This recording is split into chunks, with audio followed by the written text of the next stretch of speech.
ഓർമ്മിപ്പിക്കുകയാണ്. ഞാൻ ഏകദേശം 80ഓളം സിനിമകൾ ചെയ്തിട്ടുണ്ട്.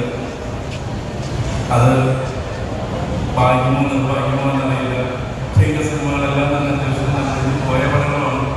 ലൂസിഫർ, 5-ാം പാതിയിൽ ലൂസിഫർ, താരാട്ടോടെ ഡയലോഗിന് മുമ്പൊപ്പം അങ്ങനെ കടുവയിൽ പൃഥ്വിരാജ് ഒരു ആവശ്യമാണ് തുടക്കത്തിൽ തന്നെ വന്ന് വെല്ലുവിളിച്ച് അടി കഴിക്കുന്ന മനുഷ്യൻ. അങ്ങനെ സ്ഥിരമായി മുഖത്ത് സ്ഥിരമായ ഭാവമാറ്റങ്ങൾ മാത്രം കിട്ടി ഇപ്പോഴും പുതുമുഖം എന്ന് പറഞ്ഞാണ് ഇപ്പം എന്നെ ഇവിടെ വിളിച്ചത്. അങ്ങനെ ഇരിക്കുമ്പോഴാണ് എനിക്കൊരു അവസരം കിട്ടുന്നത്. എൻ്റെ പ്രിയപ്പെട്ട ഡയറക്ടർ അമൽ കെ ജോബി, ഈ പടത്തിൻ്റെ ഡയറക്ടർ തന്നെ. അദ്ദേഹം ഒരു പടം രണ്ടാമത്തെ സിനിമ വന്നപ്പോൾ എന്നെ വിളിച്ചു. അദ്ദേഹം പറഞ്ഞു, ടീച്ചേട്ടാ ഈ പടത്തിൽ ചേട്ടനാണ് ലീഡ് ക്യാരക്ടർ ചെയ്യുന്നത്, ടൈറ്റിൽ റോൾ ചേട്ടൻ്റെയാണ്. വളരെ സന്തോഷം തോന്നി.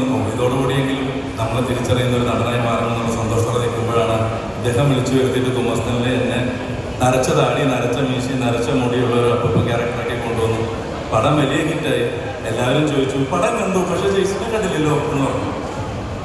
അങ്ങനെ ഞാൻ അമലിനോട് പിന്നെയും പറഞ്ഞു, അമലെ എടാ ഇനി എന്നെ ഈ വയസ്സായ കഥാപാത്രത്തിൽ ഇങ്ങനെ നരച്ച താടി മുടിയായിട്ടൊന്നും വിളിക്കലടാ, എന്നൊരു ചെറുപ്പക്കാരനൊക്കെ ആയിട്ടൊരു ക്യാരക്ടറിനെ വിളിക്കുകയെന്ന് പറഞ്ഞു. ഇല്ലടാ, അടുത്ത പടത്തിൽ നോക്കിയപ്പോൾ റൂബോട്ടിൻ്റെ ക്യാരക്ടർ, ഗംഭീര ക്യാരക്ടർ ചേർന്ന് വളരെ ചെറുപ്പമായിരിക്കുമെന്ന് പറഞ്ഞു. അവൻ എന്നെ കൊണ്ടുവന്നത് കണ്ടില്ലേ, മീശയും പഠിപ്പിച്ച് താടിയും പഠിപ്പിച്ച് നിന്നു.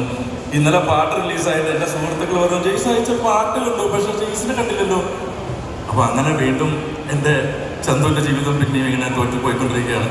പക്ഷേ ഈ പടങ്ങളോടൊക്കെ കൂടി നമ്മളെ വീണ്ടും തിരിച്ചറിയുന്ന ഒരു നടനായി മാറുമെന്നുള്ള പ്രതീക്ഷയിലാണ്. പിന്നെ ഈ കോളേജിൽ ഇങ്ങനെയൊരു ഫംഗ്ഷന് വരാൻ പറ്റിയത് ഒരുപാട് സന്തോഷമുണ്ട്. ഇവിടുത്തെ എല്ലാ കായികപരമായ ഇവിടുത്തെ ഓരോ വളർച്ചകളും എല്ലാം, പ്രത്യേകിച്ച് സഞ്ജയ് ബാലികയെ പോലെ ഇത്രയും പ്രശസ്തനായ ഒരു കോച്ചാണ് നിങ്ങൾക്ക് ട്രെയിനിങ് തരുന്നതെന്ന് അറിഞ്ഞതിൽ വളരെയധികം അഭിമാനവും സന്തോഷമുണ്ട്. കഴിഞ്ഞ ദിവസം ഇന്നലെ നടന്ന ദേശീയ